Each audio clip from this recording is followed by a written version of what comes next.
Oke, Om Swastiastu, anak-anak kelas 9. Sebelumnya, Pak, perkenalkan dulu nama Bapak I Gusti Ngurah Oke Subawa, nama panggilan Pak Oke. Bapak di sini mengajar yaitu seni budaya, khususnya seni rupa.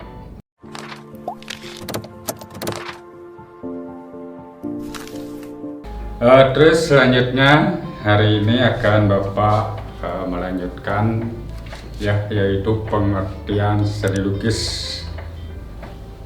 Yang pertama adalah ada berbagai pengertian seni lukis menurut beberapa ahli sebagai berikut. Melukis adalah kegiatan mengolah medium dua dimensi atau permukaan dari objek tiga dimensi untuk mendapat kesan tertentu dengan melibatkan ekspresi, emosi, dan gagasan pencipta secara penuh Terus secara umum seni lukis adalah sebuah pengembangan dari menggambar, biasanya memiliki keunikan atau ciri khas sendiri Ciri khas didasarkan pada tema, corak atau gaya, teknik, bahan, dan bentuk karya seni tersebut. Selanjutnya ada aliran gaya lukisan. Seperti kita bicarakan sebelumnya, sebuah lukisan memiliki ciri khas, tema, dan teknik yang disebut gaya atau aliran. Berdasarkan cara pengungkapannya, aliran gaya lukisan dapat digolongkan menjadi 3, yaitu pertama representatif. Di sini adalah mewujudkan gaya seni rupa yang menggunakan keadaan nyata atau kehidupan masyarakat dan gaya alam. Gaya seni yang termasuk dalam representatif adalah ada naturalisme, yaitu aliran seni lukis yang menggambarannya alami dengan alam nyata. Terus realisme, yaitu aliran yang memandang dunia ini tanpa ilusi, apa adanya, tanpa menambah atau mengurangi objek. Penggambarannya sesuai dengan kenyataan hidup Terus selanjutnya romantisme, yaitu aliran seni lukis yang lebih bersifat imajiner. Aliran ini melukiskan cerita-cerita yang romantis, peristiwa, dan dahsyat. Pelukis yang bergaya romantisme disebut antara lain Raden Saleh, Francisco Goya, dan Turner. Berikutnya ada deformatif. Deformatif di sini adalah perubahan bentuk dari aslinya sehingga menghasilkan bentuk baru, namun tidak meninggalkan bentuk dasar aslinya.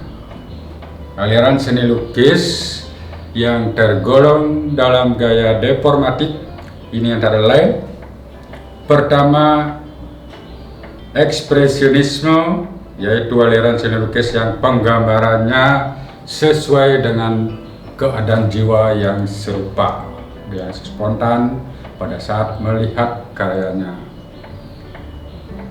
Terus selanjutnya impresionisme, yaitu aliran seni rupa yang menggambarkan sesuai dengan kesan saat objek tersebut dilukis. Rupa yang termasuk dalam aliran di antara lain Claude Monet, Chris Seurat Terus selanjutnya surrealisme, yaitu aliran seni lukis yang menyerupai bentuk-bentuk yang sering di dalam mimpi.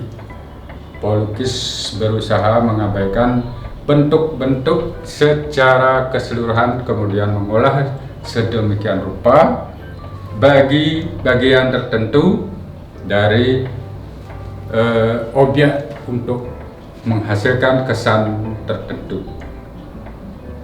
Terus yang terakhir kubisme, yaitu aliran seni lukis yang penggambarannya berupa bidang seni atau segi empat atau bentuk dasarnya kubus. Pelukis yang beraliran ini antara lain Pablo Picasso, ya, Burt Mokhtar. Terus ada yang sekarang non presentatif, itu adalah sebuah suatu bentuk yang sulit dikenal. Bentuk dasar dari gaya ini sudah meninggalkan bentuk aslinya, dan pada prinsipnya menekankan pada unsur-unsur formal, struktur, unsur rupa, dan prinsip estetika. Gaya seni lukis representatif berupa susunan garis bentuk, bidang, warna, dan terbatas dari bentuk alam. Terus yang sekarang tema seni rupa murni. Jadi seni rupa murni Pak jelaskan, ya, setiap manusia memiliki sudut pandang yang berbeda dalam menjalani hidup ini, ya. Begitu pula saat kita membuat suatu lukisan, masing-masing memiliki sudut pandang yang berbeda-beda. Jadi tema-tema di dalam pembuat karya seni rupa murni ini antara lain sebagai berikut. Pertama, hubungan antara manusia dengan dirinya. Itu maksudnya adalah seni lukis merupakan salah satu media yang dapat digunakan untuk menuangkan gagasan dari seseorang untuk mengungkapkan cita rasa, keindahan manusia mewujudkan lewat media refleksi. Di dalam mengungkapkannya tersebut, seseorang menggunakan potret dirinya sebagai objek lukisan, seperti lukisannya Effendi, ya, dirinya dipoto. Itu yang namanya hubungan antara manusia dengan dirinya, ya. Terus yang kedua, hubungan antara manusia dengan manusia lain.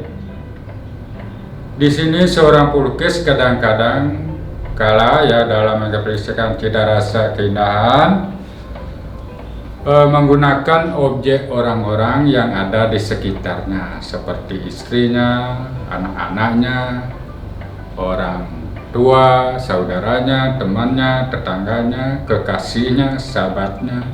Nah, itu digambar, ya, hubungan antara manusia dengan manusia lain. Itu maksudnya kita melukis seseorang. Terus yang ketiga, hubungan antara manusia dengan alam sekitarnya sangat menarik bagi para pelukis untuk mengungkapkan cita rasanya, sehingga sering dijadikan objek untuk lukisannya. Pemandangan gunung misalnya, lautan, sawah, hutan, perkampungan, yang penting hubungannya dengan alam, pemandangan, ya, itu yang namanya hubungan antara manusia dengan alam sekitarnya. Terus yang keempat, hubungan antara manusia dengan benda.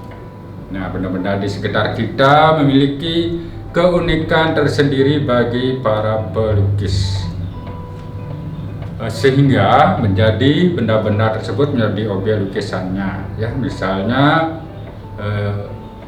seperti gelas, cangkir, kendi, deko, vas bunga. Nah, itu kita melukis sebuah benda, baik buah-buahan, lemari, kursi, dan lain sebagainya. Yang penting ada hubungan antara manusia dengan alam benda. Terus yang kelima, hubungan antara manusia dengan aktivitasnya. Aktivitas manusia dalam kehidupan sehari-hari yang beragam, membuat berupa ingin mengabdikan kegiatan tersebut dalam media lukisannya. Lukisannya sesuai menarik apabila dalam mengambil sudut pandang aktivitas. Disusun sesuai dengan komposisi dan proporsi yang baik disertai dengan gelap terang yang tepat.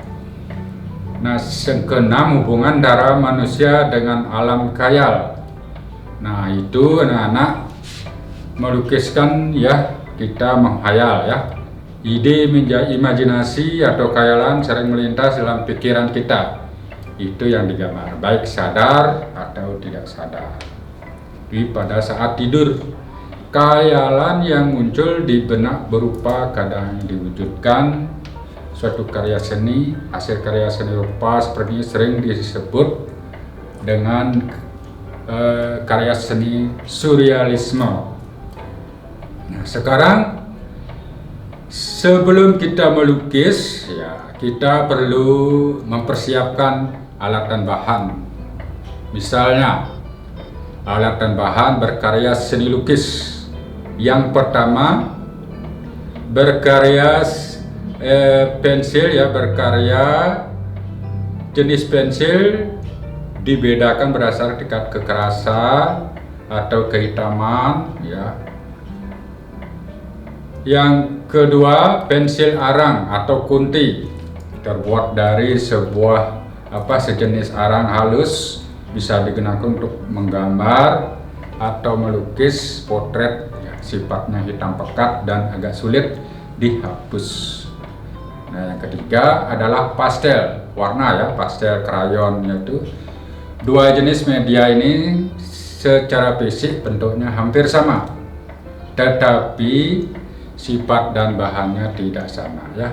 Ada pastel oil atau oil pastel, biasanya dibuat dari bahan kapur.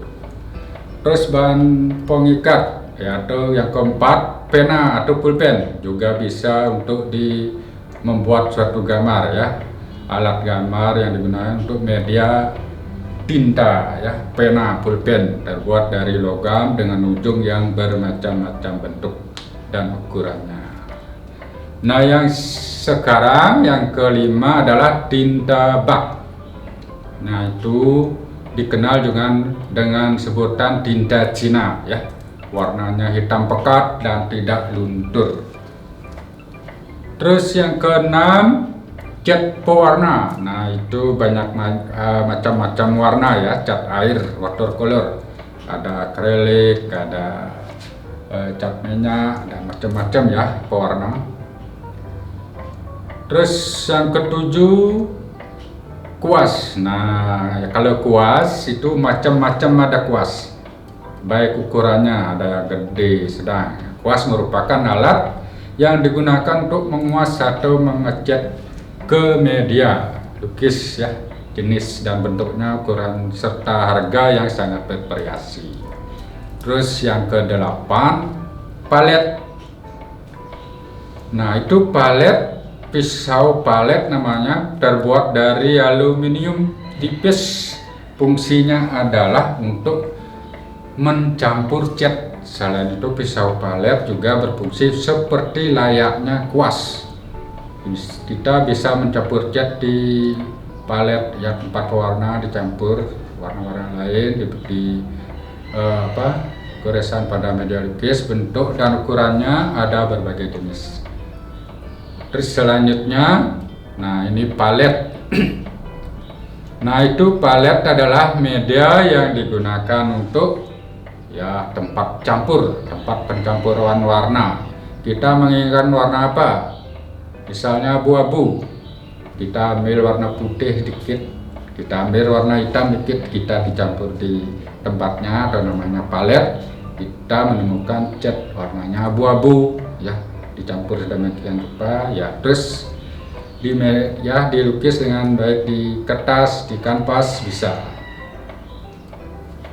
Terus untuk selanjutnya, mungkin minggu depan atau kita akan bertemu lagi, Bapak akan mengajak untuk praktek langsung membuat suatu lukisan ya. Gimana caranya buat lukisan, karena Bapak belum bawa medianya, jadi lain kesempatan Bapak akan mempersiapkan diri untuk alat-alatnya, baik kanvas maupun cat dan kuas. Sekian dulu dari Bapak. Bapak tutup dengan Pramu Santi. Om Santi Santi Santi.